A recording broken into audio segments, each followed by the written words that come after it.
the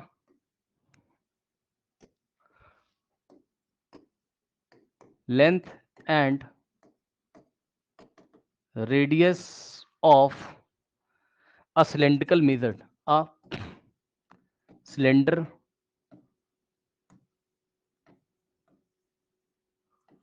measured with slide calipers, with slide caliper. अब ये device का नाम है स्लाइड कैलिपर्स, का मतलब ये वो है, स्लाइड कैलिपर मतलब स्लाइड करता है ना तो वर्नियर कैलिपर्स उसका, तो ये इंस्ट्रूमेंट का नाम है, ज्यादा टेंशन मत ले। स्लाइड कैलिपर्स आर फाउंड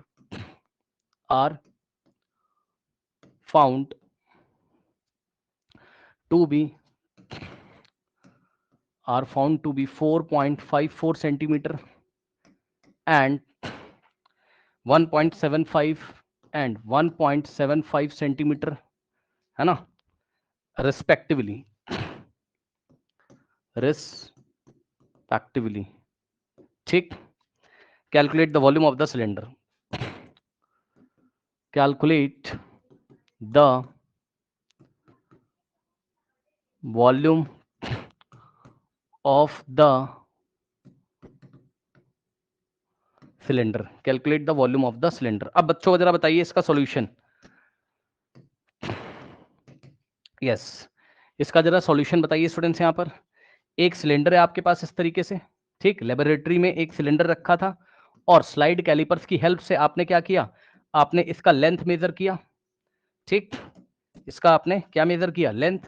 तो लेंथ इसकी हाइट बन जाएगी, लेंथ इसकी हाइट बन जाएगी यहां से यहां तक, ये लेंथ है इसकी। और लेंथ कितना दिया है, लेंथ कितना दिया है बताइए, पहले लेंथ मेजर किया उसने, तो लेंथ कितना है 4.54 है ना, तो h की वैल्यू 4.54, h की वैल्यू 4.54 सेंटीमीटर, ठीक। और रेडियस कितना मेजर किया बच्चों आपका, रेडियस उसने बाद में दिया हुआ है, तो रेडियस कितना है 1.75 है ना, तो रेडियस कितना है आपका यहाँ पर 1.75 सेंटीमीटर आपका रेडियस है, सही, 1.75 आपका रेडियस है, करेक्ट। अब मुझे ये बताइए जरा कि बच्चों यहां पर 2 सिग्निफिकेंट है, क्योंकि मल्टीप्लाई का सवाल है। अगर आप वॉल्यूम निकालोगे यहां से, अगर आप वॉल्यूम ऑफ सिलेंडर का formula pi r square h होता है, और यहां पर क्वेश्चन में दिया है क्वेश्चन में दिया हुआ है टेक पाई एज 3.14, ठीक, ओके 3.14, तो यहां से हो जाएगा आपके पास पाई की वैल्यू 3.14। ओके, अब आप मुझे ये बताइए क्या 3.14 के सिग्निफिकेंट फिगर को देखेंगे, क्या 3.14 के सिग्निफिकेंट फिगर को देखेंगे, बताइए क्या लेबोरेटरी में आपने 3.14 को मेजर किया, नहीं, बच्चे बोलेंगे देखेंगे नहीं, 3.14 कांस्टेंट है भैया, 3.14 दिया हुआ है क्वेश्चन में कांस्टेंट है। मेजर तो आपने किसको किया है, मेजर आपने किसको किया है, radius is measured and height is measured, है ना। तो आप सिग्निफिकेंट फिगर इसमें देखेंगे तो कितने आ रहे हैं, 3 सिग्निफिकेंट फिगर्स, 3 सिग्निफिकेंट डिजिट्स, और इसमें भी कितने आ रहे हैं, 3 सिग्निफिकेंट डिजिट्स। तो आंसर आप रिपोर्ट करोगे कितना, बोलो आंसर आप कितना रिपोर्ट करोगे, बोलो बोलो बोलो बोलो जल्दी से बोलो, आंसर आप कितना रिपोर्ट करोगे, 3 सिग्निफिकेंट फिगर्स तक आप रिपोर्ट करेंगे, 3 सिग्निफिकेंट फिगर्स तक आप रिपोर्ट करेंगे। तो यहां से 3.14 इंटू आर का स्क्वायर, तो रेडियस का स्क्वायर, रेडियस कितना आपका, रेडियस है 1.75 का स्क्वायर, यानी कि 1.75 इंटू 1.75, और इंटू में हाइट का स्क्वायर बच्चों, तो यहां से हाइट कितना है आपका, हाइट का मतलब लेंथ ऑफ द सिलेंडर 5.4 है ना, और आंसर आएगा आपका सेंटीमीटर स्क्वायर में, क्योंकि एरिया है। तो यहां से आ जाएगा आपके पास, अब आप इसको मल्टीप्लाई कर लीजिए, जल्दी से मैं कर देता हूं मल्टीप्लाई कैलकुलेटर की हेल्प से, ठीक। सो यहां से आप इन तीनों को मल्टीप्लाई करोगे तो आएगा आपके पास 3.14 और इंटू यस 1.75 इंटू 1.75 है ना, और इंटू 4.54, ठीक। तो यहां से आता है बच्चों आपका 13.90375 सेंटीमीटर का स्क्वायर, सही है।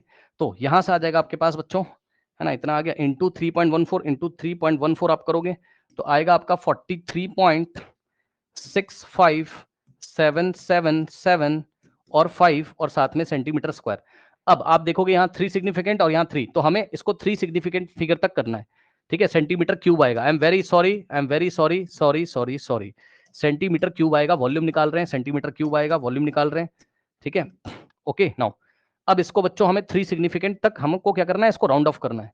तो यहां से आप क्या करोगे, स्टार्टिंग के 1 2 3, तो यहां पे आप इसको ड्रॉप करोगे। अब देखो इसमें कौन सा रूल लगा, 5 को ड्रॉप करना है और 5 के बाद कुछ है, 5 के बाद कुछ है, 5 के बाद इतने सारे नॉन जीरो बैठे हुए हैं, इतने सारे नॉन जीरो बैठे हुए हैं नॉन जीरो बैठे हुए हैं, तो हम प्रीसीडिंग में 1 ऐड कर देंगे, यानी कि आंसर बच्चों आता है आपका क्या 43 पॉइंट, जरा ध्यान दें 6 में 1 ऐड करेंगे तो 7 आ जाएगा, 43.7 centimetre square is the final answer up to 3 decimal places, sorry up to 3 significant digits, up to 3 significant digits, up to 3 significant digits, ठीक है। सेंटीमीटर क्यूब होगा यार, क्यूब होगा, ठीक, सेंटीमीटर क्यूब होगा, और इसमें 3 सिग्निफिकेंट डिजिट्स हैं आपके, 3 सिग्निफिकेंट डिजिट हैं, चेक कर लो।